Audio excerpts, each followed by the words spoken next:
à vous, frères et sœurs en Christ. Bonjour, le Merbi, servant de l'Éternel. Soyez bénis au nom de Jésus-Christ de Nazareth.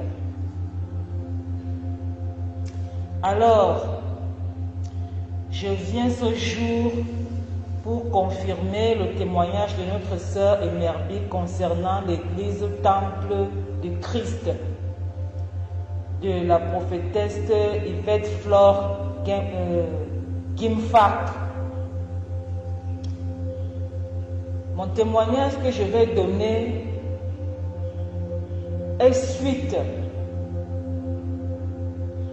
à la collaboration de prière que j'effectuais souvent avec elle dans les Zooms, bien évidemment dans les Zooms.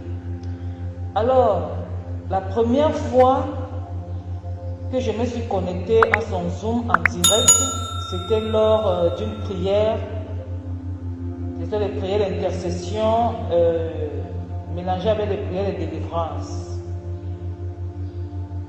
Alors j'ai ouvert mon Zoom, elle passait en direct, je me suis connectée. On a commencé, elle donnait le sujet de prière, et il y avait plusieurs interventions qu'elle faisait sur ceux qui étaient sur les vidéos. Bon, elle appelait chacun par son nom, elle priait pour lui. Et à un moment donné, elle a appelé l'une de ses filles. Elle lui a dit, je vois l'esprit de folie dans ta tête. Pose la main sur ta tête. Et comme moi aussi, j'avais eu quelques petites anomalies sur ma tête qui étaient déjà passées, mais je me suis dit, je ne perds rien à poser mes mains sur ma tête. Elle a demandé à cette jeune femme de poser les mains sur sa tête. Elle a posé les mains sur sa tête et moi aussi j'ai dit, ah, la puissance de Dieu n'est pas une barrière, je fais pareil. Dans ma chambre, j'ai aussi posé les mains sur ma tête. Elle a donc commencé à prier pour cette fille. Lorsqu'elle est entrée dans la prière, pendant qu'elle priait, j'avais aussi les mains sur ma tête à genoux concentrés. J'ai ressenti comme une chaleur qui est entrée dans ma tête. Ça fait comme tous, ça chauffait. Bon, moi je me suis dit peut-être c'est la maladie qui part. Mais j'ai constaté que la tête a commencé à me faire mal. J'ai enlevé les mains avec les prières, je me suis relevée. Ma tête a commencé à faire mal.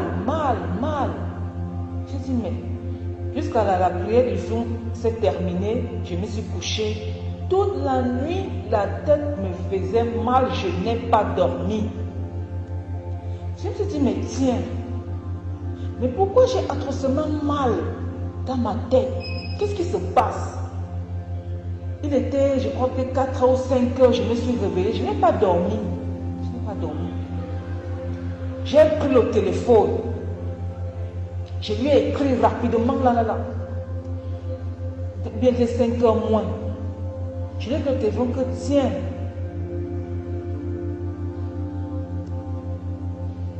tiens maman, voici ce que je vis.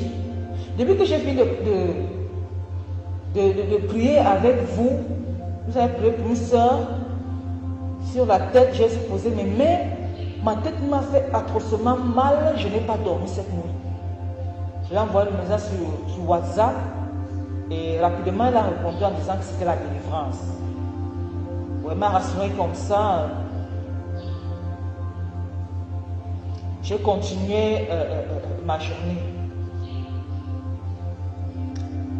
La semaine qui suivait, et je vais vous dire que le mal ne s'est pas arrêté, franchement. J'ai commencé à traîner cette douleur. Elle était plus intense, mais elle était là. Elle n'était plus intense, mais elle était là. Donc j'ai commencé à traîner cette douleur. La semaine qui suivait, elle a relancé le Zoom, je me suis reconnectée. Quand je me reconnecte, je suis toujours avec elle dans la période d'intercession et de combat. On a prié vraiment franchement, tous les sujets de prière qu'elle donnait, j'étais dedans, à fond. La prière s'est achevée, je me suis couché, j'ai dormi. Pendant que je dors, je remarque, dans mon rêve, je remarque que je vois une femme qui donne les mêmes sujets de prière que la prophétesse Yvette Flongimfa dans mes rêves. Elle avait la même voix, les mêmes sujets de prière. Mais la seule différence, c'était que cette femme avait un pantalon tout noir et nu en haut. Tout noir, nu en haut, je le répète. Et cette femme donnait les sujets de prière, elle faisait les va-et-vient. En donnant les sujets de prière, elle faisait les va-et-vient. Je regardais, j'étais stupéfait, je disais, qu'est-ce que c'est que ça? Pourquoi elle est nue? Je me suis réveillée. Directement, j'ai repris le téléphone. Je lui ai fait part de ça que, maman, pourquoi je rêve, quand on finit de prier avec toi, je rêve encore que je vois une femme qui donne les mêmes sujets de prière comme vous, elle a votre voix, mais cette femme porte le pantalon noir et elle est nue en haut. Mais là, frères et sœurs, elle n'a pas répondu à ce rêve, parce que je lui demandais l'explication que pourquoi la femme donne le même sujet de prière que vous, elle est en pantalon noir. Déjà, Dieu nous interdit le pantalon, et en plus c'était noir, mais elle est nue en haut. Elle ne m'a rien dit. Bon, moi j'ai simplifié. Moi j'ai laissé. Mais dans ma petite investigation avec la parole de Dieu, je me suis dit, mais tiens, pourquoi elle met le pantalon? Déjà, le Seigneur nous interdit le pantalon. Alors, si elle met le pantalon, peut-être ça veut dire qu'elle veut prendre la place de l'homme dans l'église. C'est quoi?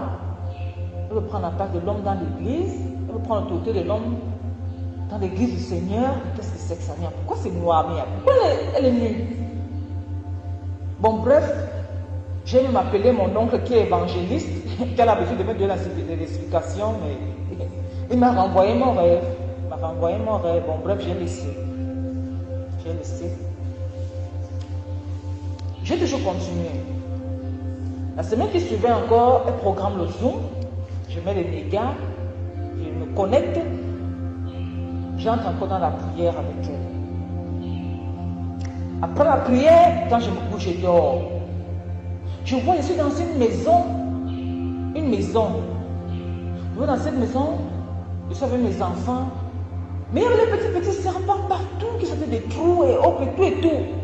Des serpents pleins. Je dis, mais ça c'est quoi ça? Mais dans le rêve, je sors de cette maison.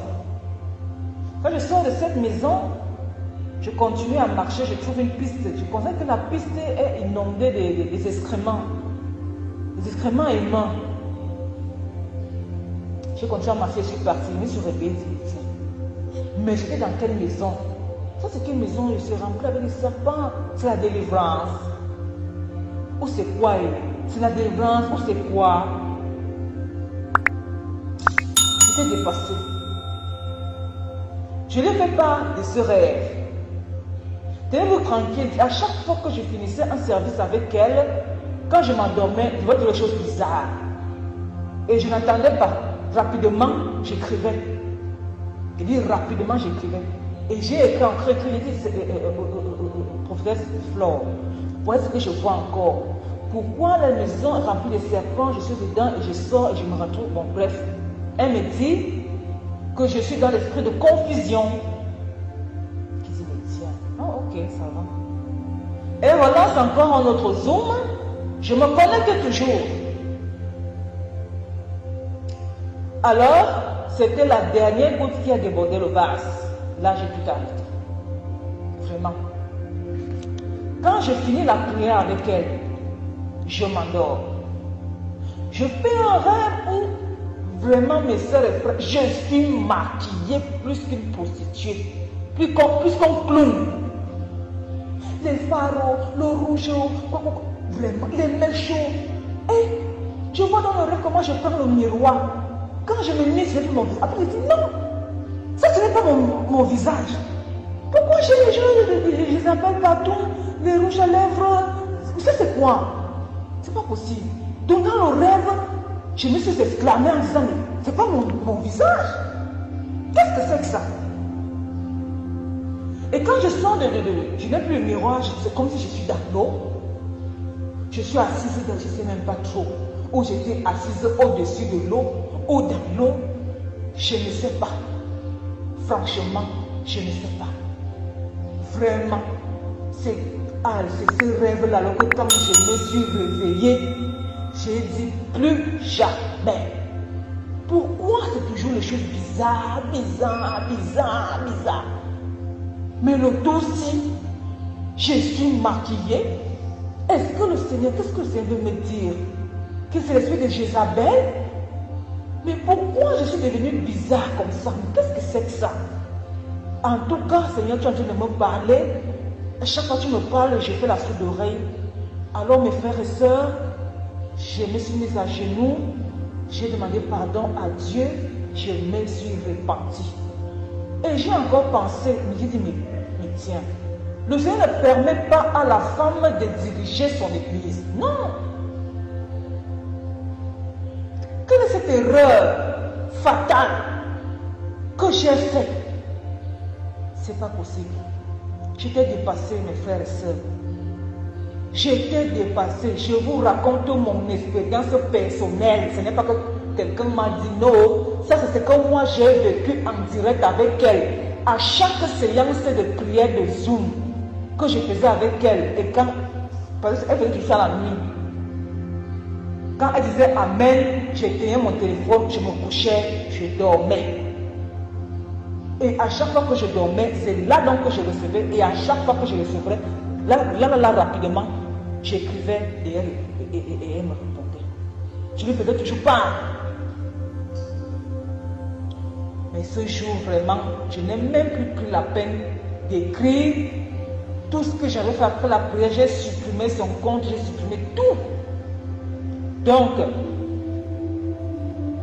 je suis là, c'est pour confirmer le témoignage de la servante de l'Éternel qui a parlé sur l'église temple de Christ qui concerne la prophétesse Yvette Gimfa Flore. Alors, si je me suis levée ce matin, c'est parce que j'avais contacté la servante inbox. Elle m'a fait comprendre que je dois partager mon témoignage et j'ai fait plus d'une semaine, je ne l'ai pas fait. Et le Saint-Esprit m'a convaincu, parce que tout le temps il me disait toujours pourquoi tu ne fais pas pourquoi, et il m'a convaincu de le faire. Alors c'est pour ça que je me suis levée ce jour et je l'ai fait. Vraiment, je demande encore Seigneur pardon. Et je prie que vraiment que la grâce que le Seigneur m'a accordée, qu'il accorde aussi à ces femmes et ces hommes qui la suivent, qui les ouvrent les yeux. Ce n'est pas pour le sabotage, c'est ma participation personnelle. Moi, j'étais perdue. Vraiment. Ce n'est pas pour le sabotage, c'est ce que j'ai vécu moi-même à chaque séance de prière. Franchement. Que la gloire revienne au Seigneur Jésus-Christ, qui nous aime et qui nous conduit toujours dans les verts pâturages. La gloire de son nom. Je dis shalom à tout le monde. Merci.